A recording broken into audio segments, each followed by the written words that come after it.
स्वामी जी के श्री चरणों में नमन। आप सभी रामकृष्ण मिशन परिवार के सभी सदस्यों को हार्दिक वंदन, अभिनंदन। आज बड़ा ही आनंद का दिन है कि हम सब भाग्यशाली हैं कि स्वामी विवेकानंद के जन्म जयंती के दिन पर यहाँ उपस्थित हैं और अपने श्रद्धा सुमन स्वामी जी के सम्मुख अर्पित कर रहे हैं।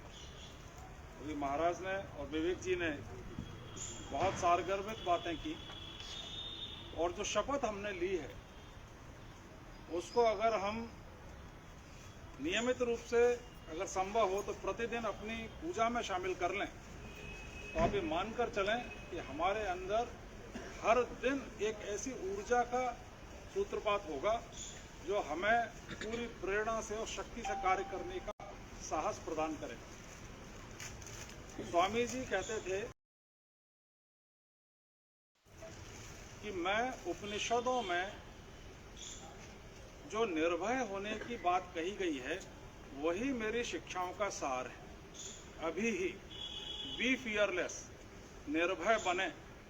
हम सब जानते हैं कि अलग अलग परिस्थितियों में हम सब कहीं ना कहीं अंदर से भय का अनुभव करते हैं। निरंतर नहीं करते तो समय समय पर करते हैं, लेकिन स्वामी जी की शिक्षा ही ये थी कि बी फियरलेस। और उसके लिए जो स्वामी जी के लेक्चर्स हैं, मैं आप सबसे आग्रह करूंगा, आप सब पढ़ते ही होंगे, बहुत से लोग तो दीक्षित भी हैं, तो स्वामी जी को जब आप पढ़ेंगे तो उनके शब्द मात्र शब्द नहीं हैं, बल्कि आप कह सकते हैं कि उनमें मंत्र शक्ति निहित है।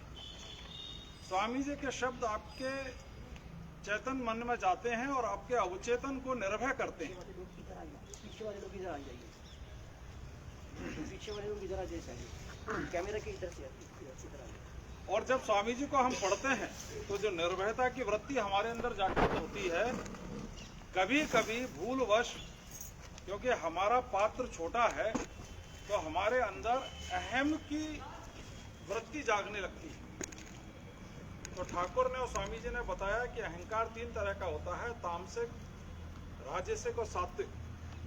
तामसिक अहंकार में अगर सामने कोई अवरोध आता है तो हम उस अवरोध को साम दाम दंड भेद किसी भी तरह से पराजित करके आगे बढ़ना चाहते हैं। ये तामसिक अहंकार है। इस अहंकार को सर्वथा त्याग देने की जरूरत है, ऐसा स्वामी जी कहते हैं। हम खुद भी इस बिंदु पर विचार करके एनालाइज कर सकते हैं कि हमारे अंदर उठा हुआ अहम अभी तामसिक है क्या। अगर हम सामने वाले को परास्त करना चाहते हैं, कुटिल तरीकों का उपयोग करना चाहते हैं, साम दाम दंड भेद का उपयोग करना चाहते हैं, तो हम तामसिक अहम में। स्वामी जी जिस अहंकार को भारत में तामसिक अहंकार से निकाल कर लाना चाहते थे वो था राजसिक अहंकार। स्वामी जी कहते थे कि तामसिक अहंकार में पड़े व्यक्ति तो मृत प्राय है। अगर राजसिक अहंकार आपके अंदर आ जाए तो राजसिक अहंकार में जब आपको प्रतिद्वंद्विता मिलती है, जब आपको मुकाबला करने का अवसर आता है, तो आप उससे बेहतरीन करने का प्रयास करते हैं। यह राजसिक अहंकार है। आप अपनी लकीर को बढ़ाने का प्रयास करते हैं, उसमें क्रिएटिविटी शामिल है, उसमें सृजन शक्ति आपकी शामिल है। तो राजसिक अहंकार से ही देश का विकास होता है। राजसिक अहंकार में ही आप धीरे धीरे फियरलेसनेस की तरफ बढ़ना चालू करते हैं। और एक समय ऐसा आता है कि आपका अहंकार राजसिक से भी आगे बढ़कर सात्विक अहम की स्थिति में आ जाते हैं, जहां आपको ना किसी से प्रतिद्वंद्विता महसूस होती है, ना किसी से भय महसूस होता है।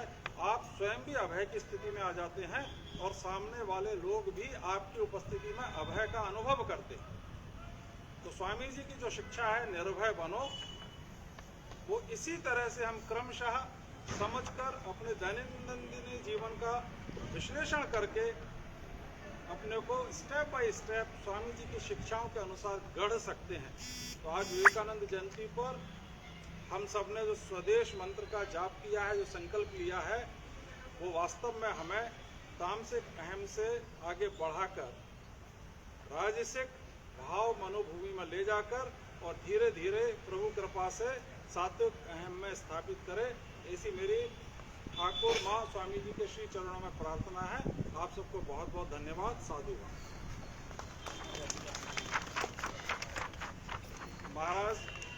याद दिलाया कि आज़ादी का अमृत महोत्सव का भी अवसर चल रहा है।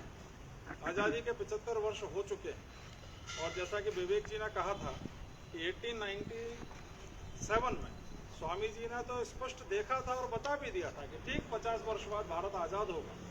आप देखें कि त्रिकालदर्शी संतों की वाणी कितनी सटीक होती है। 1947 और 1947 और 1897 के बीच में ठीक 50 वर्ष है और भारत आज़ाद हुआ। कितनी विकट परिस्थितियों से गुजरते हुए भी, लेकिन जो सृष्टिकर्ता ने अपनी दिव्य दृष्टि से देखा और सबको बताया वो सत्य हुआ। तो आज हम जो 75 वर्ष आज़ादी के अमृत महोत्सव का मना रहे हैं, उसकी जड़ में स्वामी जी की चेतना है। चाहे वो नेताजी सुभाष चंद्र बोस के रूप में प्रस्फुटित हुई हो, चाहे उससे गांधी जी ने प्रेरणा लेके भारत देश से हजारों गुना प्रेम किया हो, चाहे पंडित नेहरू ने उससे ऊर्जा ग्रहण की हो, यहाँ तक कि इंदिरा गांधी और वर्तमान प्रधानमंत्री तक उनकी ही विचारों से अनुप्राणित होकर कार्य कर रहे हैं। जैसे कि एक परम सत्ता, एक शक्ति इस देश को एक शेप में लाने की कोशिश कर रही है, इस देश का भविष्य बदलने की कोशिश कर रही है। तो आज़ादी का अमृत महोत्सव, आज़ादी का हर पल, हर क्षण स्वामी जी की प्रेरणा से ही गठित हो रहा है और आगे बढ़ रहा है। और हम बारंबार स्वामी जी से निवेदन करेंगे, हम सब अपने हृदय से भारत को जैसा वो भव्य और विशाल देखना चाहते थे, उस दिशा में निरंतर बढ़ाते रहें और हम सबको शक्ति दें कि आपके जो स्वदेश मंत्र है उसके भाव को अंगीकार करके उस कार्य में अपना सहयोग दे सकें। बहुत बहुत धन्यवाद।